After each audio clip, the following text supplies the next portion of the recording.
संग्राम।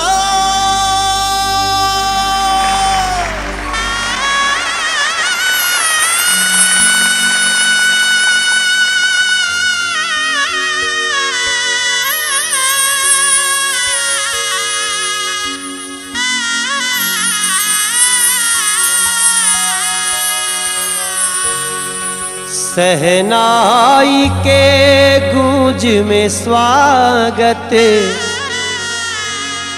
सब आगत के स्वागत स्वागत। हर दुनिया भर के सुर प्रेमिन के विवाह मंडप में स्वागत स्वागत।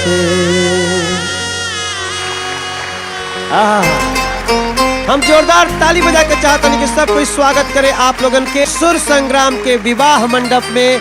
आप लोगन के मनोज तिवारी बहुत स्वागत कर रहा है। जज साहब लोग कहाँ चल गई नहीं जा? ये तो वही बात हो गई ना, जैसे द्वार पूजा में देर होखे लागल तो हमनी के तो यह गावल जाई, यह कहल जाई, अरे हाथिया से घोड़ावा गोयड़ा वाली हले घेर रहे आए आवना ये कल्पना जी होत बा बड़ी दे रहे आए आवना ये कल्पना जी होत बा बड़ी दे रहे आए आवना ये कल्पना जी।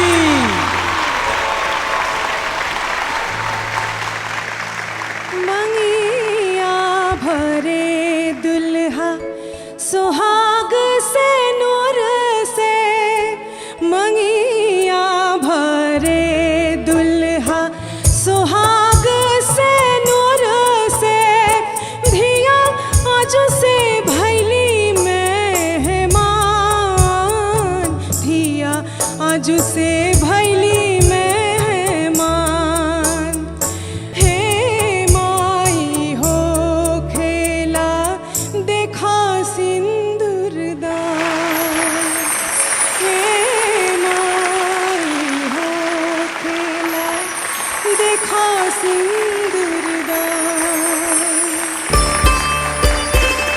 आज सिंदूरदान भी हुई, आज धिया मेहमान भी हो जी हैं।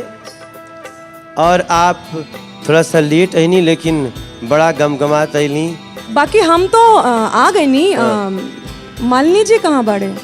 अभी रउआ बताई। हम कैसे बताएं, हमरा का तो मालूम नहीं कि रउआ के भौजी हवे। अब आप ही बुलाई उनका के। मालिनी जी कहे के प्यारी विदेश, अरे रखिया बाबूर मोहे, कहे को प्यारी विदेश, अरे लखिया बाबूर मोरे, कहे को ब्याही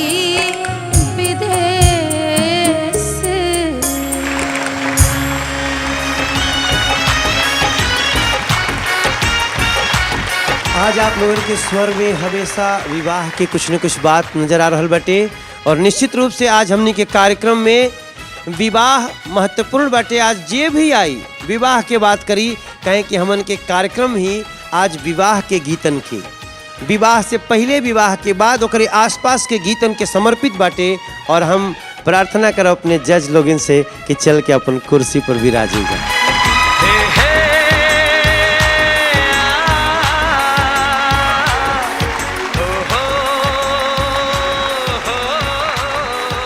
आज शनिवार हवे और आज शनिवार के हमनी के जब भी प्रतिभागी लोग जे टॉप 5 लोग बाटे,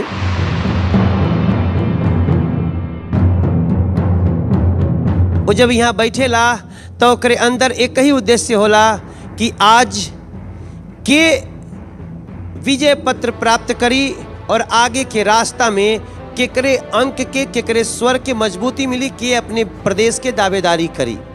आज वो संग्राम में हमनी के विवाह के एगो थीम बनैले बनी जा कि आज जितना लोग गाना गाई वो विवाह से संबंधित गाई। हमनी के जज लोग भी आके बैठ गए बनी जा, और अब अगर जरूरत बा तो शनिवार के ओह क्षण के जहां हमनी के बीच में अतिथि जज लोग आवे ली जा। हम मनोज तिवारी अब जा रहल बानी बुलावे अपने तीसरा कुर्सी के अधिकारी जज, भोजपुरी फिल्मन के एगो बहुत बड़ प्रोड्यूसर बानी, जिनका फिल्म के राष्ट्रीय अवार्ड तक मिल चुकल बाटे। तो जोरदार ताली से स्वागत करें जा आदरणीय दीपा नारायण जी के।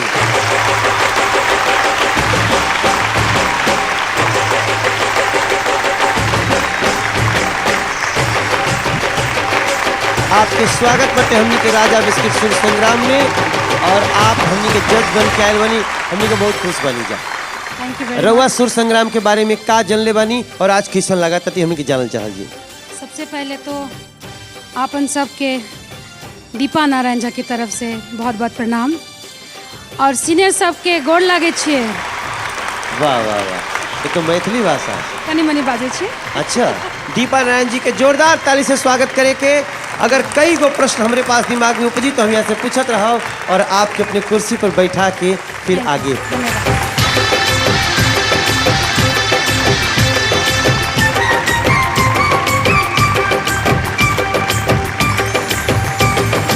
और आज हमनी के चौथी न्यायाधीश के कुर्सी पर बैठे आ रहल बानी, जिनका के हम ही नहीं बड़े बड़े ऋषि मुनि जिनका के माने ले ईश्वर अंश सहपाठी, आज हमनी के न्यायाधीश के कुर्सी पे बैठी हैं लक्ष्मी नारायण त्रिपाठी।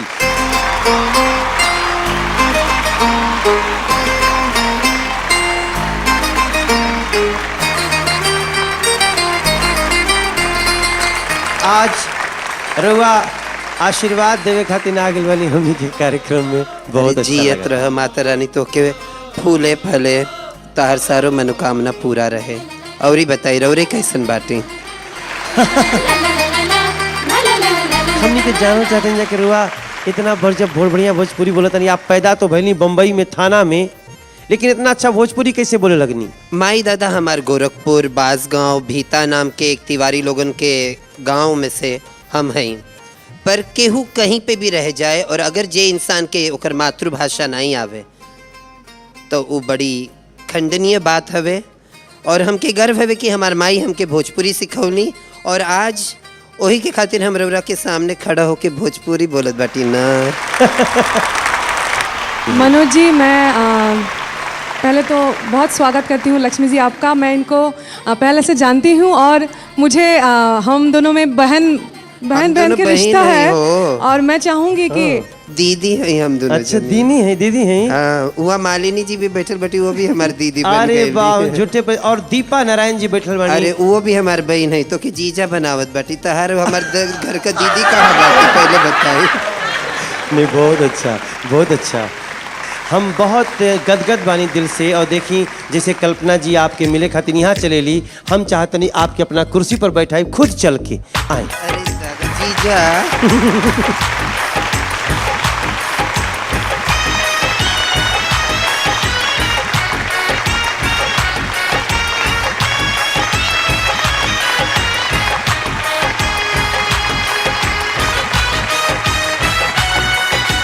हमनी के कार्यक्रमों से तो एक से एक लड़का और लड़की पार्टिसिपेंट योद्धा बन के आयल बड़ा सुर के, जिनकर कुछ न कुछ बात हमनी के याद बटे। लेकिन एगो ऐसन लड़की आई रहे जोना के मन में एगो टीस रहे, एगो वेदना रहे। जब जब विवाह के बात होखे तो ओकरे आंख से आंसू आवे लागत रहे।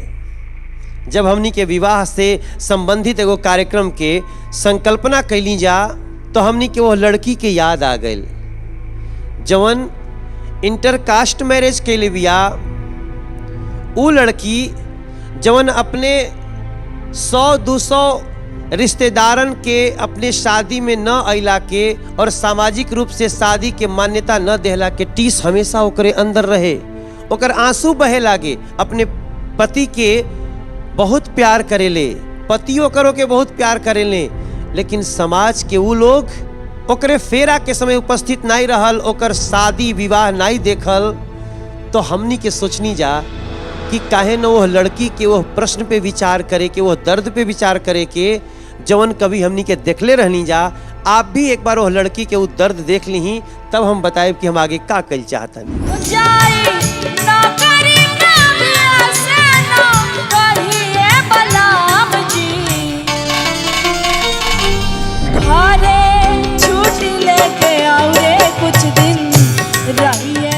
प्यार करने वाले जितने भी हमारे उम्र के जितने भी नौजवान बंधु हैं, युवाओं को मैं एक संदेश देना चाहता हूँ कि ये स्टेज में आज गा रही हैं, यहाँ तक पहुँची हैं। जब मैंने शादी किया था इनसे तो मैम हमारा जात एक नहीं है।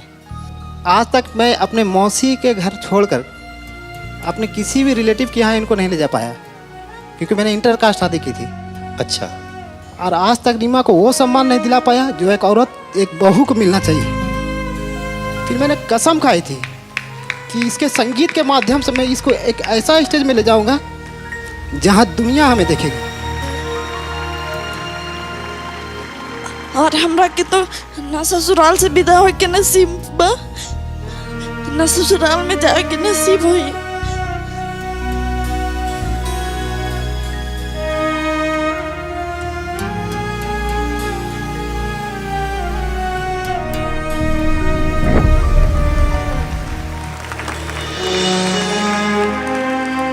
एगो पति जो अपने पत्नी के सम्मान नहीं दिला पौलस समाज के सामने, एगो लड़की के अंदर टीस रहल कि न तो ससुराल के सामने शादी भइल, न विदाई भइल, न आगमन भइल।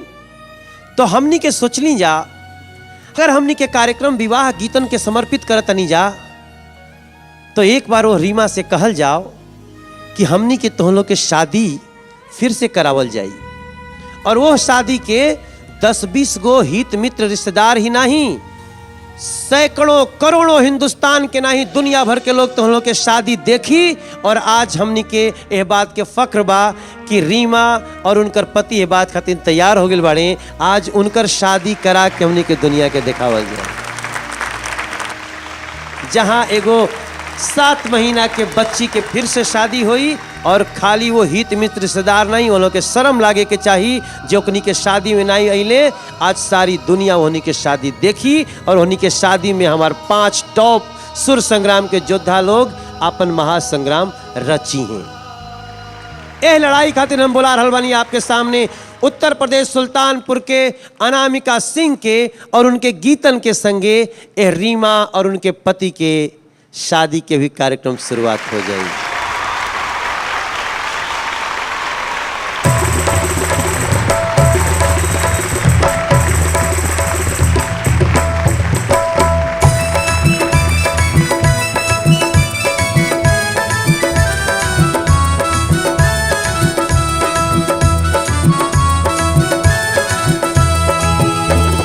लगन लिए जाए रे, लगन लिए जाए।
स्वागत करेंगे अनामिका के लगन के गीत लगनी चिड़ैया लगन लिए जाए। मालिनी जी बताएं, आज अनामिका कहाँ खड़ा बड़ी? सबसे पहले तो अनामिका मंच पे जहाँ खड़ी है बहुत सुंदर लग रही है, बहुत प्यारी लग रही है। ऐसा लग रहा है बिल्कुल नई नवेली बन्नू खुद खड़ी है। बहुत अच्छा चुनाव और बहुत चटक शादी के माहौल का गाना था। एक आपकी आवाज़ में बहुत अच्छी एक नज़ाकत, शोखी, एक खिलने वाली बात है। 30 नंबर, और मैं आपको अगली प्रस्तुति का इंतज़ार करूँगी।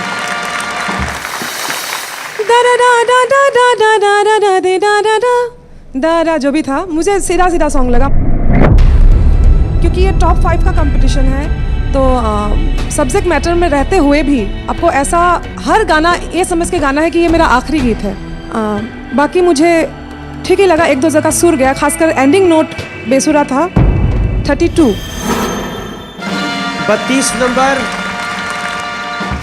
बहुत सुंदर लग रहे हैं। पहली बात तो शी इज़ लुकिंग ब्यूटीफुल, और परफॉर्मेंस भी बहुत अच्छा लगा। हल्का शायद सुर एक जगह, बाकी शी संग वेरी वेल, वेरी नाइस। जैसे सब लोग कहत बा, सुर के बारे में तो हम नहीं कहब, पर इनकी आवाज़ जैसा इनका चेहरा है कोमल, वैसी कोमल आवाज़ है इनकी। एकदम हंस हंस के बहिनी, खिलखिला के फूल के जैसन जा और वापस आंधी के जैसन आवा। जोरदार ताली से स्वागत करेंगे। और आज हम अपने अनामिका बच्ची के इस समझावल चाहतनी कि आज के कार्यक्रम में दोहरा चैलेंज बाटे पार्टिसिपेंट लोगन के। आलोक जी सुन ले ध्यान से, प्रियंका सुन ले ध्यान से, मोहन सुन ले, आलोक पांडे सुन ले। आज आप लोगन के रीमा के शादी में भी अपने स्वर के स्वरांजलि देवे के बा, और जज साहब लोगन के भी खुश करे के बा। हम जानतनी ये बहुत बड़ा घमासान बाटे, आप थोड़ा सा आराम कर ली। बाहर बहुत भारी भीड़ बाटे, न जाने कहाँ कहाँ से लोग आ रहा बा शादी में भाग लेवे खातिर। कोल्ड ड्रिंक चलत तटे, मिठाई चलत तटे, मार घरे घर सब। ए बाजा लोग, आप लोग चिंता मत करो, आप लोग के मिली। कार्यक्रम लेके चला के नाम बट सुर संग्राम। अपन खोरिया बाहर हो कवन बाबा, अपन खोरिया बाहर हो कवन बाबा, आई गईले दूल्हा दमा दुअरिया पर, आई गईले दूल्हा दमा दुअरिया। हर तरफ भोजपुरी के रंग में विवाह के गीतन के धूम बाटे। हमू आज स्वागत करतनी आपके, तो स्वागत यही तरीका से करब जैसे द्वार पूजा में सब कोई स्वागत करत बाटे। लगन हो गेल बाटे, लगन उठा देले बाड़ी अनामिका, और अब पारी बाटे माड़ो सजावे की। वैसे माड़ो तो बाटे, लेकिन माड़ो सजावे खातिर गीतमय माड़ो सजावल जाई, और गीतमय माड़ो सजावे खातिर हम बुला रहल बनी अपने गाजीपुर के सुर के योद्धा मोहन राठौर के। जोरदार ताली से स्वागत करी जा। मोहन भाई, ध्यान के हर बाटे, रीमा के विवाह पर या जज साहब लोगन के अंक पर? दोनों जना पे ध्यान बा। एहू के लाज रखे के बा, ओहू के लाज रखे के बा। एहू के लाज रखे के बा और ओहू के लाज रखे के बा। लेकिन एकरा से पहले कि माड़ो के गीत सुनावा, एक बार अपने घर की तरफ भी थोड़ा सा ध्यान देला कि तोहरे घर पर भी कोई कुछ कह रहल बाटी। फेरी करीला, अपन परिवार के जियाइला। हमार लड़का गइल बा बम्बई, हम सोचत हैं कि जीत जाई हमार लड़का तो हमार लड़की के शादी ब्याह होगा।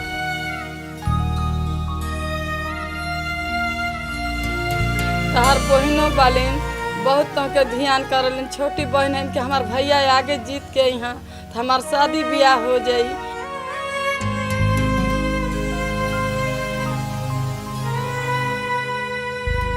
और इच्छा बा भैया, तू खूब आगे बढ़ जा भैया तू।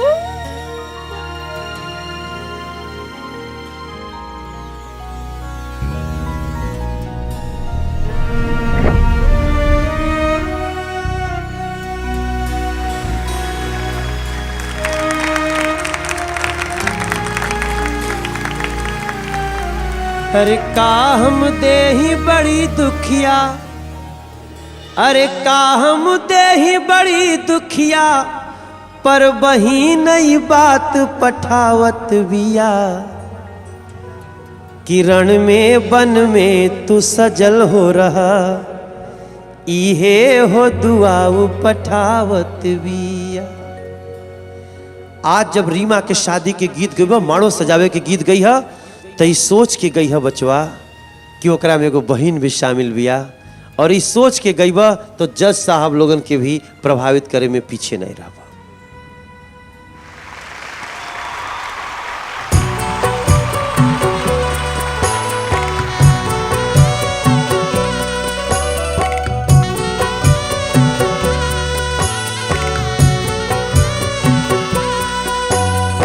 आजू जनकपुर में माड़ावा बड़ा सुहावन लागे। आजू जनकपुर में माड़ावा बड़ा सुहावन लागे। आजू जनकपुर में माड़ावा बड़ा सुहावन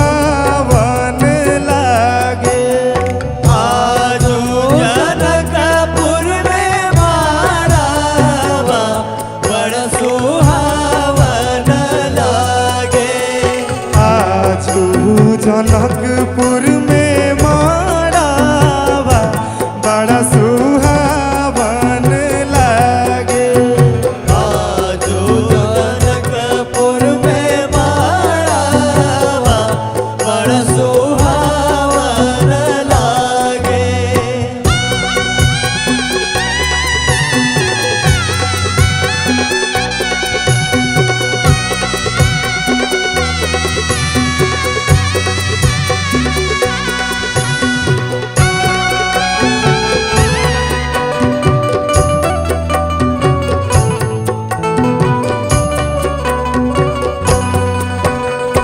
हरे हरे बसावा के मड़ावा छवैले चाचा।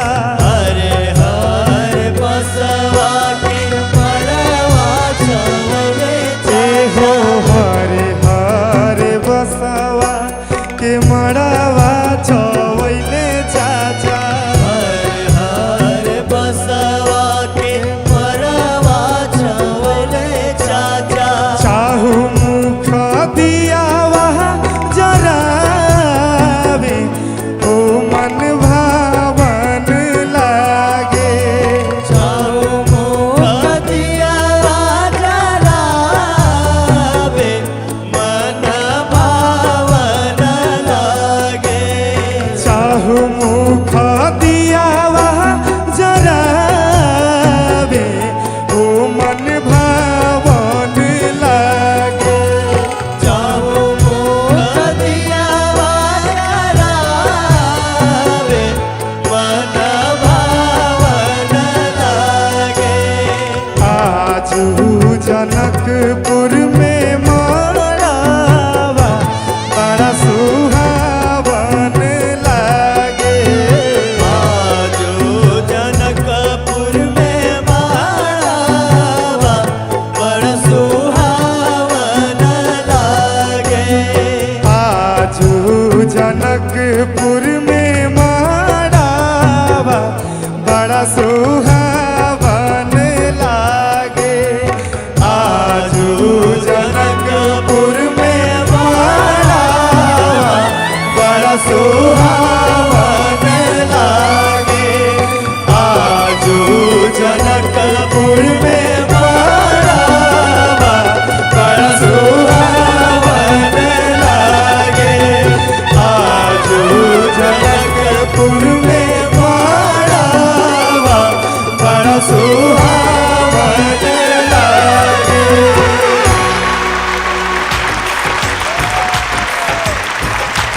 माड़वा बड़ी सुहावन लागे।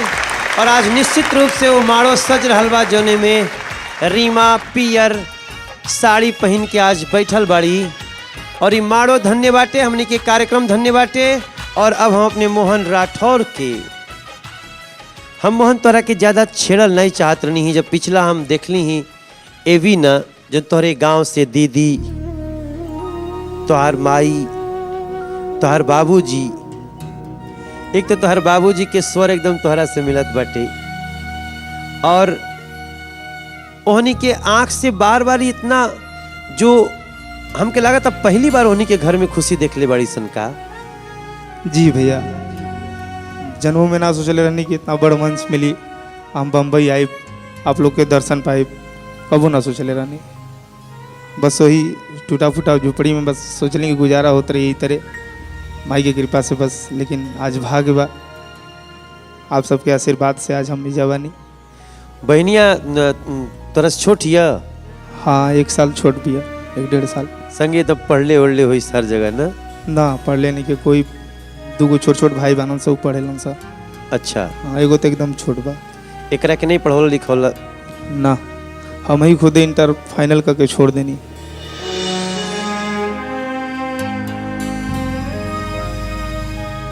मोहन के घर के बहुत आशा लगल बा कि जब ई कार्यक्रम के जीत ली है, काहे कि ये कार्यक्रम के जे जीती ओकरा के 25 लाख रुपया के इनाम बा। एक कार्यक्रम के जे उप विजेता होई ओकरा के 11 लाख रुपया के इनाम बा। एक कार्यक्रम के जे तीसरा नंबर पर हो के 5 लाख रुपया के इनाम बा। तो सुर के तो संग्राम बटल ही बाटे, सुर संग्राम के संगे संगे एगो आशा भी बनल बाटे। इससे पहले कि हम मालिनी जी और कल्पना जी के पास चली, हम चाहब कि लक्ष्मी जी इनके गाना के बारे में और इनके परिस्थिति के बारे में कुछ इनके बारे में कुछ कहीं आप। देखा बाबू, जिंदगी संघर्ष हवे।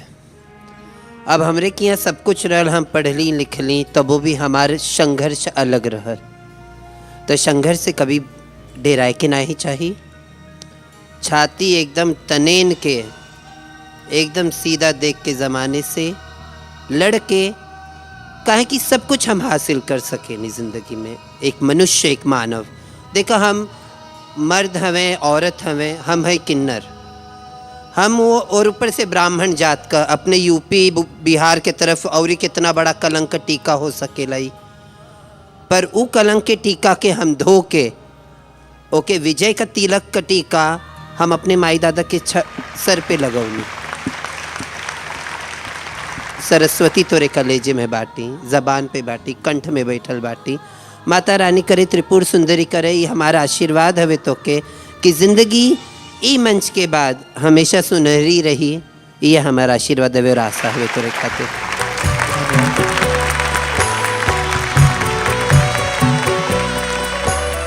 आप बहुत अच्छा गाए। आपके मतलब जो फोक आपके अंग अंग में बसे हुए हैं, झलक रही थी। आप जब गा रहे थे मेरे आंखों से आंसू निकले। I wish you good luck, you should win the competition. आपकी परिस्थिति का जो मैंने देखा, तो मैं क्या कर सकती हूँ, मैं तो भोजपुरी प्रोड्यूसर हूँ। आपको अगली भोजपुरी फिल्म में एक गाना गवा सकती हूँ। आपको मेरा बहुत बहुत आशीर्वाद। मालिनी जी, सब कुछ बहुत सुखद और बहुत सुंदर संयोग है। मैं तो यही कहूँगी कि आज जो आशीर्वाद तुमको प्राप्त हुए हैं दोनों से, और विशेष रूप से लक्ष्मी जी से, क्योंकि ये आशीर्वाद मिलना बहुत सौभाग्य की बात है। क्योंकि मैं शब्दों को सुन के कह सकती हूँ हृदय से निकला आशीर्वाद है। और इतना बड़ा ब्रेक, अभी से और क्या चाहिए। और सबसे बड़ी बात मोहन, जो आपकी सबसे बड़ी ताकत है, आप अपने गाने से उस जगह ले जाते हैं जहाँ पर ये गाना रचा गया होगा। रीमा के लिए आयोजन हो रहा है और संयोग से रीमा बिहार की रहने वाली है। आप जानकी के ब्याह में माड़ो रचाने की बात कर रहे थे। मैं यही प्रार्थना करूंगी उस अवध से जहाँ की धरती की मैं बेटी हूँ, कि रघुनंदन भगवान श्री राम जिन्होंने सीता का वरण किया था, उनका आशीर्वाद सदा आपके साथ रहे। और आप अपने पिता के लिए इतने बड़े गौरव का कारण बने कि दिलदार नगर और गाजीपुर नहीं, मैं पहले भी आपसे कह चुकी हूँ, सारे उत्तर प्रदेश का आप गौरव का कारण बने। आज इनका के कितना नंबर? 34। 34। आपने जो गीत सुनाए आज, ये गीत मुझे भी गाने का सौभाग्य मिले। ऐसे तो ये पारंपरिक गीत है, लेकिन मैं भी गाई हूँ इस गीत को। मैं खुद कह सकती हूँ आपने मुझसे बहुत ज़्यादा अच्छे गाए। मैं हैरान थी जब आपने माड़वा का अंग लिया, मैंने इस तरह से नहीं लिया और मुझे लगा कि हाँ, इस तरह से भी मैं कह सकती थी, गा सकती थी बात को। आपने मुझसे बहुत ज़्यादा अधिक अच्छा गाए। और नंबर है 36। 34 नंबर मालिनी जी के, 36 नंबर कल्पना जी के और लक्ष्मी जी के और दीपा जी के नंबर हमने के बाद में पता चली। मोहन अपन हर वो याद के, अपने बहन के बात के, अपने बाबूजी के बात के, अपने माई के बात के, अपने जज लोगन के बात के लेके बैठ जा और तोहार विजय पत्र तोहरे पास सुरक्षित रहे। हम ये शुभकामना करब, बाकी तो निर्भर करत अटे तोहरे साथी लोगन पर के छीन ले जाए। जोरदार ताली स्वागत करेंगे जाकर मुझे बैठ जाए।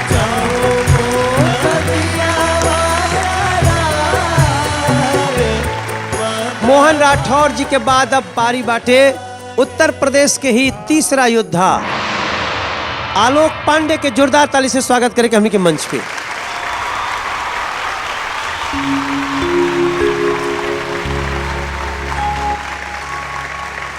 कहवा से लैला हो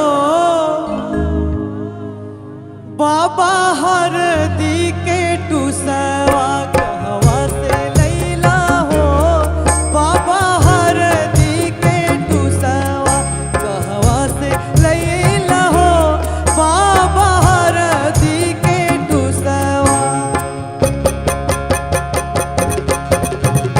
काशी हम गईनी, बनारस हम गईनी, काशी हम गईनी हो, काशी हम गईनी, बनारस हम गईनी, उहवे से लईनी हो, उहवे से लईनी हो बेटी ई हो हरदी के टूसवा, उहवे से लईनी हो बेटी ई हो हरदी के टूसवा।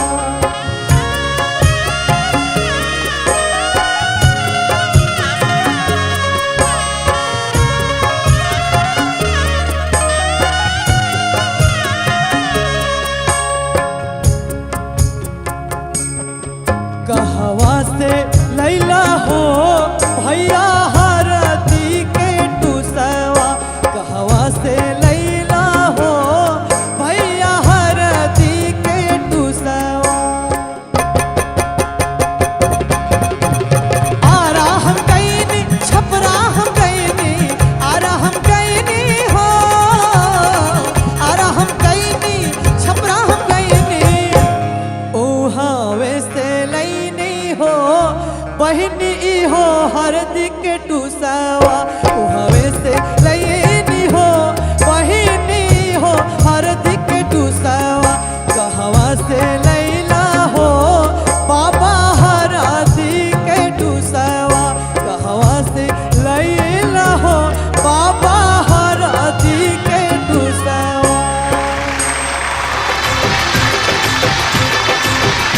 जोरदार ताली बजाई जा आलोक जी के हरदी के गीत और हरदी लगा रहल बड़ी जा अनामिका, प्रियंका, रीमा के सहेली लोग।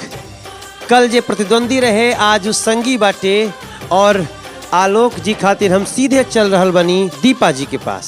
इतनी मीठी आवाज है आपकी, बाप रे, बहुत सुंदर गाया आपने।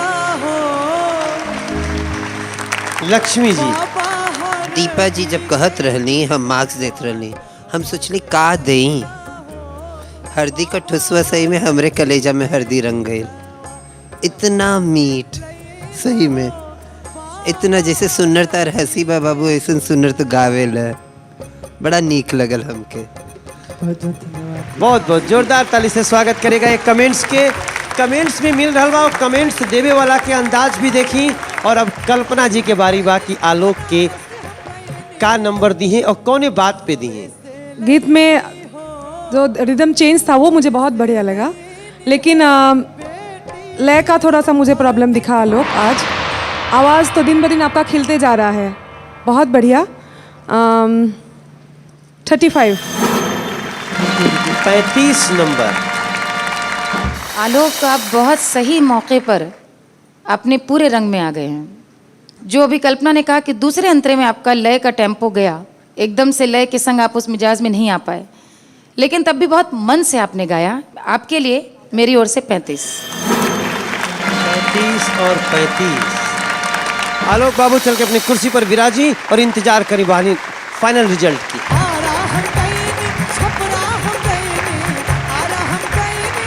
आलोक पांडे जी के बाद अब हम आवाज दे रहल बानी बिहार के लखीसराय के आलोक कुमार जी के, और जोरदार ताली से स्वागत करेंगे हमने के मंच पे उनके बुलावल जाए।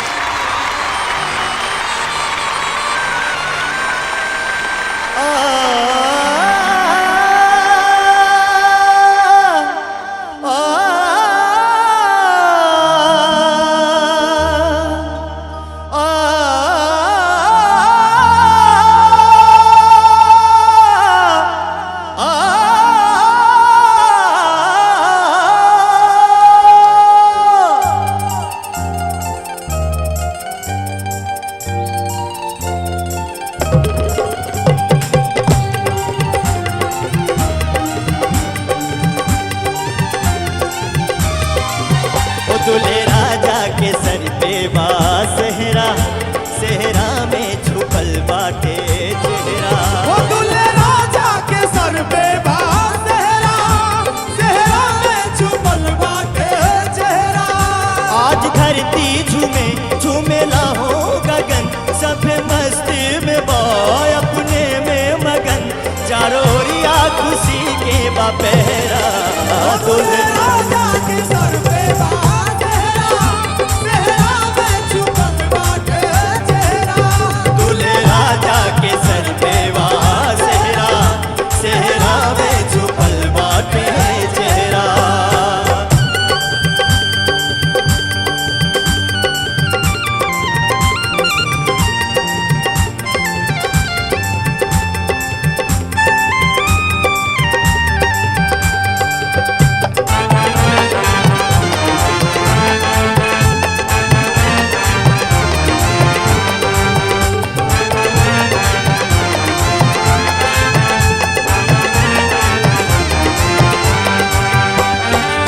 स्वर्ग से सुंदर बाटे नजारा, शादी के दिन आज बाटे हो प्यारा।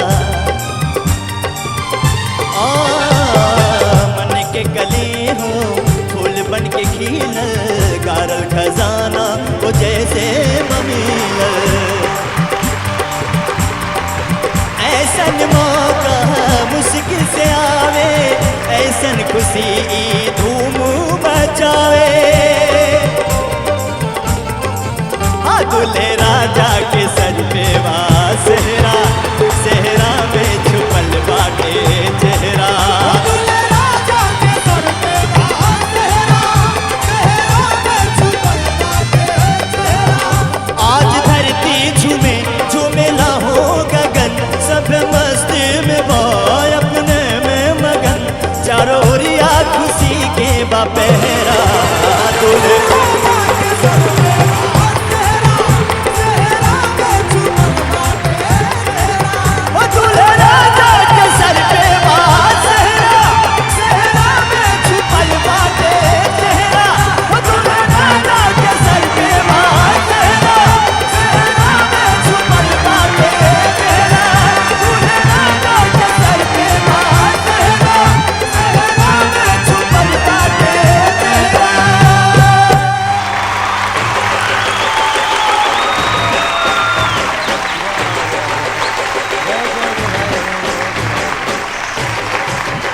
आपके बहुत मुबारक हो और आपके संगे नाच रहल बानी लक्ष्मी जी।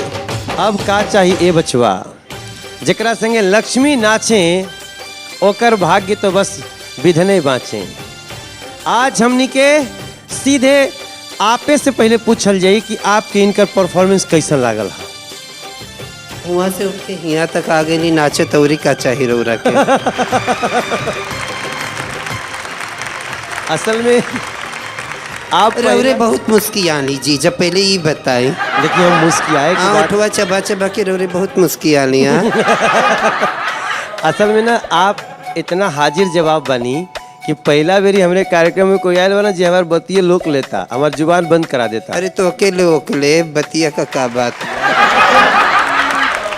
देखो वापस ले जा गए, नहीं मर्द होले ऐसन। आलोक ही आवो जी, जब अगले में आवल चाहता आपसे मिल के ना आज वास्तव में बहुत खुशी भइल बाटे हमरा। हम चाहतनी कि इससे पहले कि हमनी के आगे बढ़ल जाओ, कल्पना जी पहले आप बता दी कि आज नंबर कितना देता आलोक कुमार जी के और काहे। आलोक कुमार जी वापस पुराने ट्रैक पे मिले आज मुझे, बहुत बढ़िया, बहुत ही फॉर्म में वापस आप आए, आंधी की तरह वापस आए आप।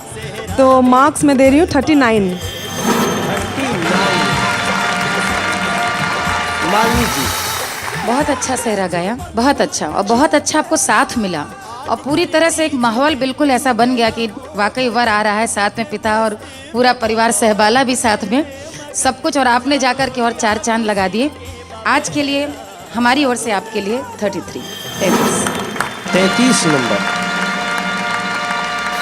नंबर और 39 नंबर में बड़ा फ्लक्चुएशन बाटी, और नंबर की फ्लक्चुएशन अपने आप में कई लोगों के ध्यान केंद्रित करी।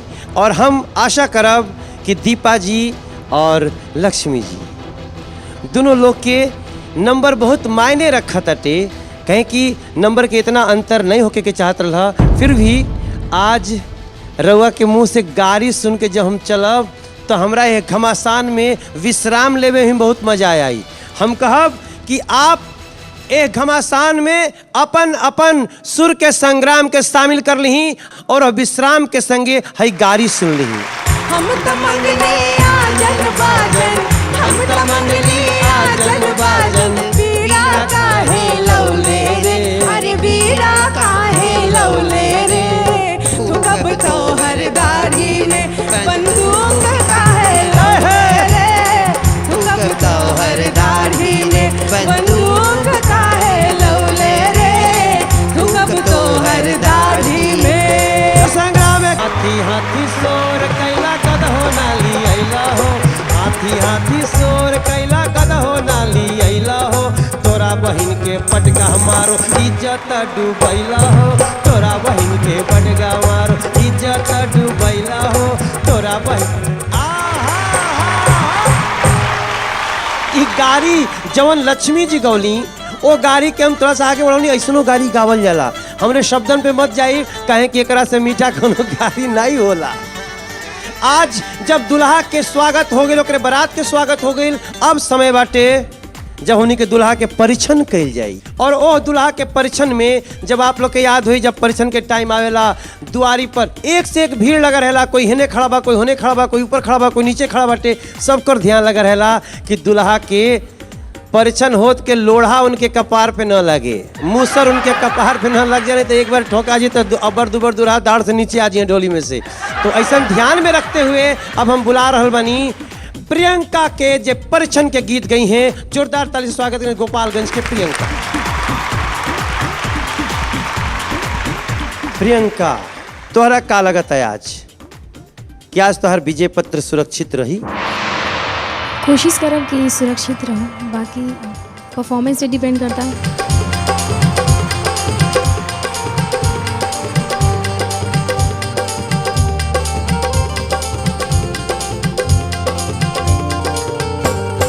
धीरे पर छसा सुखनक जाए कंगना, धीरे पर छसा सुखनक जाए कंगना, धीरे पर छसा सुखनक जाए कंगना, धीरे पर छसा सुखनक जाए कंगना, परीछला दुल्हा बाबू आ गइले अंगना, परीछला दुल्हा बाबू आ गइले अंगना, परीछला दुल्हा बाबू आ गइले अंगना, परीछला दुल्हा बाबू आ गइले अंगना, धीरे पर छसा सुखनक जाए कंगना, धीरे पर छसा सुखनक जाए कंगना, धीरे पर छसा सुखनक जाए कंगना, परीछला दुल्हा बाबू आ गइले अंगना, परीछला दुल्हा बाबू आ गइले अंगना, परीछला दुल्हा बाबू आ गइले अंगना।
के गीत के बाद हम सीधे चल रहल बनी मालिनी जी के पास। प्रियंका बहुत सुंदर गाया आज, बहुत मन से गाया, बड़ा अच्छा गाया और एक खिलते हुए अंदाज में गाया। बहुत अच्छा लगा, शुरू से लेकर अंत तक गाना कसा हुआ था। आज 34 मेरी ओर से। 34। और कल्पना जी? बहुत अच्छा लगा, खासकर मुझे अच्छा लगा तुमने हंसने की कोशिश की, मुझे बहुत मज़ा आया। लास्ट एपिसोड से मैं देख रही हूँ और टोनल क्वालिटी तो बहुत ही बढ़िया है तुम्हारा। मेरे तरफ से भी 34। इनकर जो वॉइस का क्वालिटी रहल एमे दो राय नाय हवे कि हमरे जैसे डांसर भी मन करी कि हम डांस करी वापस उनके गाने पे।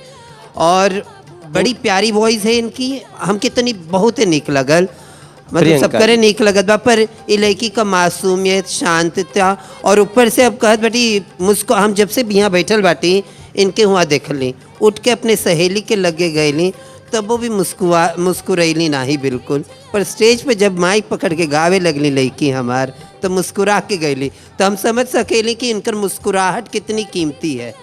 और जो अपने गाने के साथ इन्होंने दिया तो उसके लिए एक तालियां तो बजी गई। दीपा जी, आप का कहब आज प्रियंका के बारे में? बहुत निक लागल, आपकी आवाज़ सुन के कानों को बहुत सुकून पहुंचा। Very nice, beautiful. मुझे बोलना नहीं चाहिए, सब बच्चों ने अच्छे गाए आप लोगों ने, लेकिन इनकी बहुत अच्छी लगी आज मुझे। That's all I can say. बहुत बहुत धन्यवाद प्रियंका, अपनी जगह पे बैठ जा, अपन विजय पत्र संभाल के रखा जा, थोड़ा से फिर मिलब और जोरदार ताली से स्वागत करी जा प्रियंका के विजय पत्र पर। संकट आयल बाटे और अब हम बुला रहल बनी दोबारा। अभी तो आप लोग एक एक बार सुन लेनी जा, हमनी के बारात के स्वागत हो गई, परिछन हो गई। अब समय बाटे आलोक कुमार जी यहाँ, जोरदार ताली से आलोक के फिर एक बार से। अभी कन्यादान के गीत गई हैं और कन्यादान के मार्फत रीमा के कन्यादान हुई उनके दुल्हा के संगे। जोरदार ताली से स्वागत करेगी।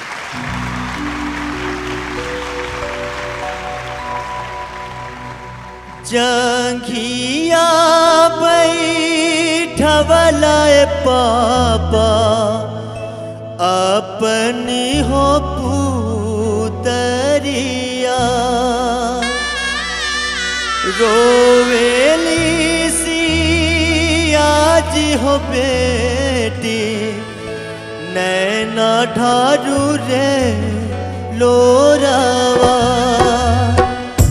रोवेली सी आज हो बेटी नैना ढारू रे लोरावा।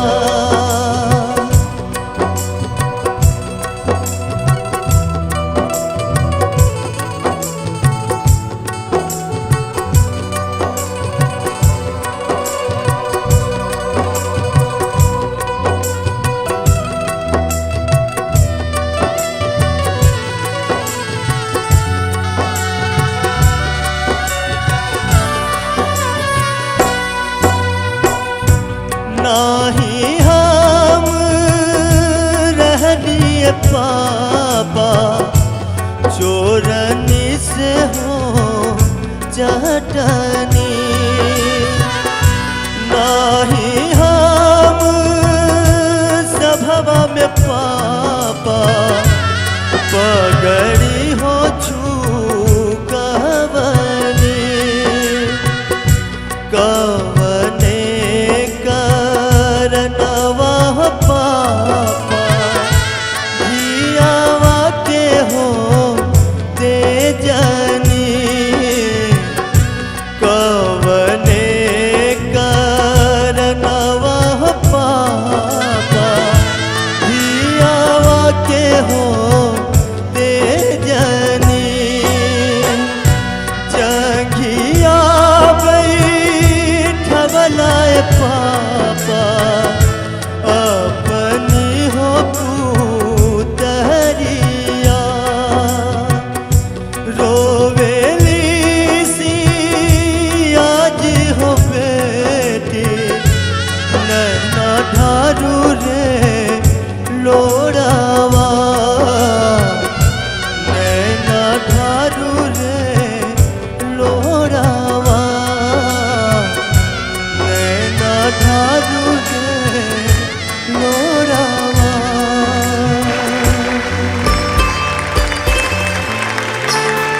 कन्यादान के गीत के संगे हमनी के रीमा के कन्यादान पूरा भइल और अब हम चाहब कि 7 फेरा चालू हुई और 7 फेरा से पहले अब हमनी के मालिनी जी और कल्पना जी के नंबर के रोकल जाई और सिर्फ दीपा जी के नंबर बतावल जाई कि अब एना पारी आप आलोक कुमार के कितना नंबर देव।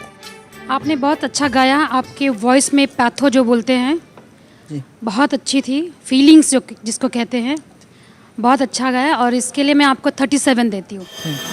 37। लक्ष्मी जी अब आपके नंबर बतावल जाई, आप आलोक कुमार के कितना नंबर देव ए गीत खातिर। जैसे हमारी दीदी कहनी दीपा जी कि जोन दर्द होला जब बाप बेटी का कन्यादान पानी ग्रहण जोन होला उ वक्त पे जोन दर्द होला उ बेखूबी स्टेज पे निभौले गाना के एक खातिर हमरे तरफ से 38 मार्क्स। 38 कल्पना जी और मालिनी जी के नंबर फिर नहीं बतावल जी और चल के अपनी जगह पर बैठा। आलोक कुमार जी के कन्यादान के गीत के बाद अब रीमा के विवाह के आगे बढ़ावल जी हमनी के, लेकिन आगे बढ़ावे से पहले आज उनका खातिर दीपा जी अगर कुछ गा दे तो और भी अच्छा रही। ज़रूर Manoj ji, thank you very मच। बनो तेरी अखियाँ सुर में वाली, बनो तेरी अखियाँ सुर में वाली, बनो तेरी अखियाँ सुर में वाली, बनो तेरा कंगना लाख कारे, बनो तेरा कंगना लाख कारे, बनो तेरी मुदरी है हजारी, बनो तेरी मुदरी है हजारी, बनो तेरी अखियाँ सुर में वाली, बनो तेरी अखियाँ सुर में वाली। बनो तेरी अखियां सुर में दानी और रीमा के विवाह जारी बाटे, भोजपुरी संगीत के महासंग्राम जारी बा, रवा देखत रही सुर संग्राम। बबुआ हो बबुआ पहुना हो पहुना, बबुआ हो बबुआ पहुना हो पहु, जब तक पूरे ना हो फेरे सा। वापस आप लोग के स्वागत करतनी जब 7 फेरा के जरूरत बटे और आज रीमा के 7 फेरा होई अब शुरू और वो 7 फेरा के गावे खातिर गीत हम बुला रहल बानी उत्तर प्रदेश के अनामिका सिंह के जोरदार ताली स्वागत करनी हो। जब तक पूरे ना हो तेरे सा ए पहुना, तब तक नाही दुल्हन तो ना, जब तक। अनामिका जी का जोरदार ताली से स्वागत करेंगे आप लोग। 7 फेरा के गीत गावे के बाटे, 7 फेरा जबले पूरा ना हुई तबले ही 7 पूरा नहीं हुई, लेकिन 7 फेरा के गीत तू ही गईबू, हम तो चल के सुनब खाली तोहरा के।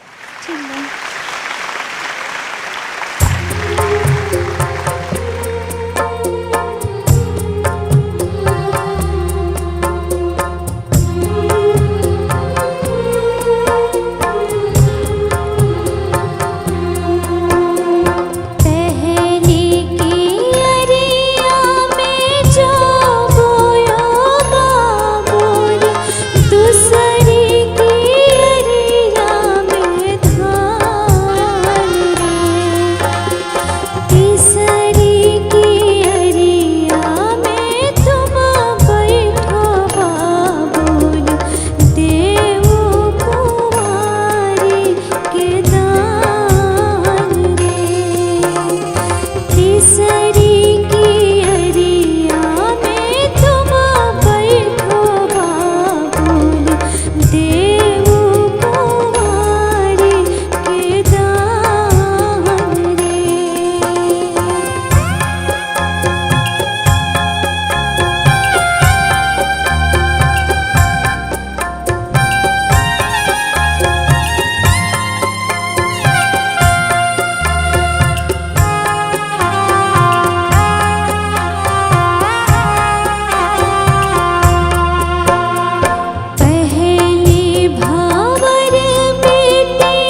7 फेरा भी पूरा हो गए रीमा के और उनकी दुल्हा के। अब हम जानना चाहते नहीं कि दीपा जी कितना नंबर दिल बनी अनामिका की। अनामिका बहुत अच्छा गाए, 35। 35 का जी रहुआ कितना देता नहीं? अजी तनी रुक जाए अनामिका खातिर कि रौरा खातिर? नहीं अनामिका रौरा के तो फुल मार्क हवे हमरे से। बहुत शुक्रिया। अच्छा लड़की बड़ा प्यारा गौलस, हमारी तरफ से तो 34। अनामिका के हमने के मालिनी जी कल्पना जी के नंबर बतावल जी, लेकिन अब आप अपने सीट पर बैठी।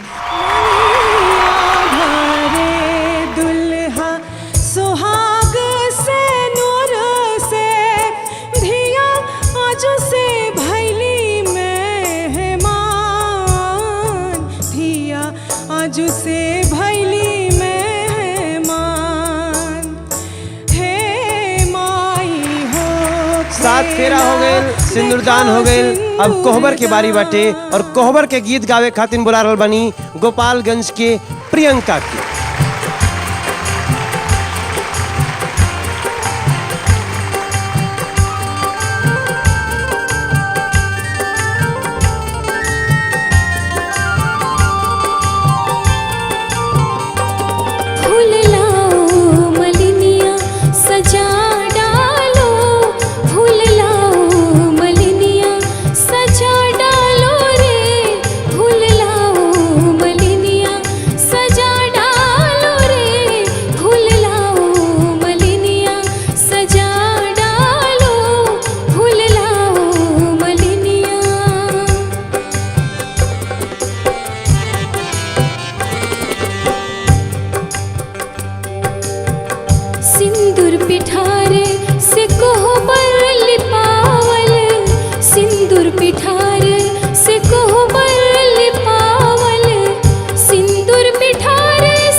लक्ष्मी जी आपके तरफ से कितना नंबर देहल जी आज प्रियंका की?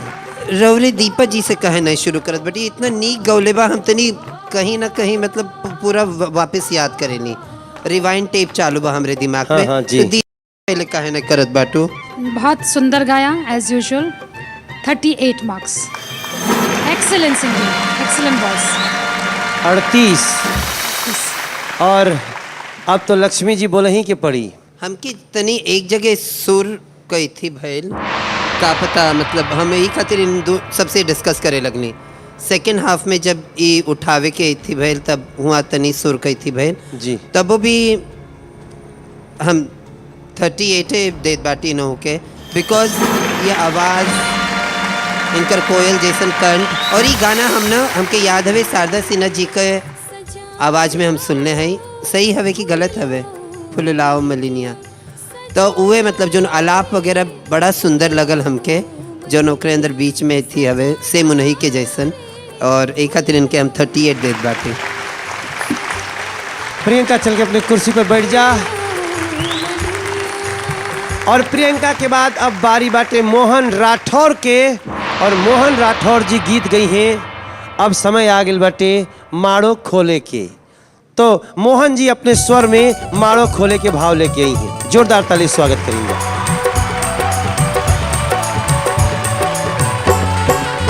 बांधी के खोलाई समधी मांगे समधी मिया के, बांधी के खोलाई समधी मांगे समधी मड़ावा में भीड़ भइल भारी हवे रंगदार समधी हो मड़ावा में भीड़ भइल भारी हवे रंगदार समधी बांधी के खोलाई समधी मांगे समधी लिया के बांधी के खोलाई समधी मांगे समधी लिया के मड़ावा में भीड़ भइल भारी आओ रंगदार समधी हो मड़ावा में भीड़ भइल भारी हमें रंगदार समधी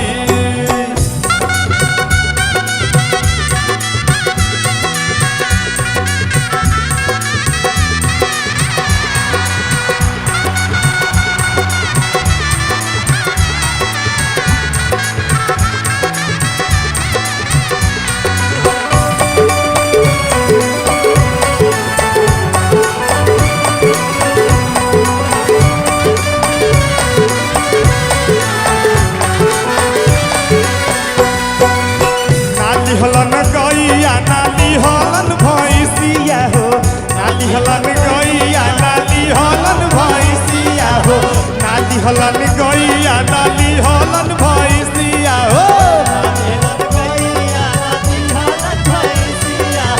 नाली हलन बैला औरी पारी ए हो नाली हलन बैला औरी पारी हमें रंगदार समधी हो नाली हले बैला औरी पारी हवे रंगदार समधी मड़ावा में भीड़ भइल भारी हवे रंगदार समधी हो मड़ावा में भीड़ भइल भारी हवे रंगदार समधी हो मड़ावा में भीड़ भइल भारी हवे रंगदार समधी हो मड़ावा में भीड़ भइल भारी रंगदार समधी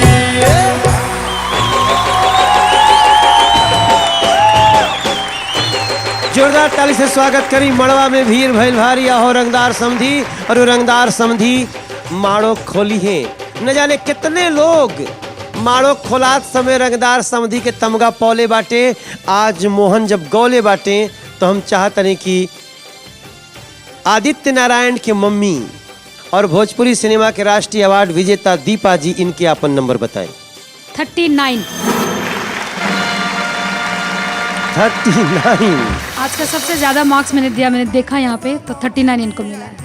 एक्सीलेंस। उदित भैया के मालूम बा कि आज जिंगर हुआ आवत नहीं। जी हाँ मालूम है, सबको मैं बता के आई हूँ कि आप यहाँ पे बुलाई गई हूँ मैं सुर संग्राम में मनोज जी के साथ महुआ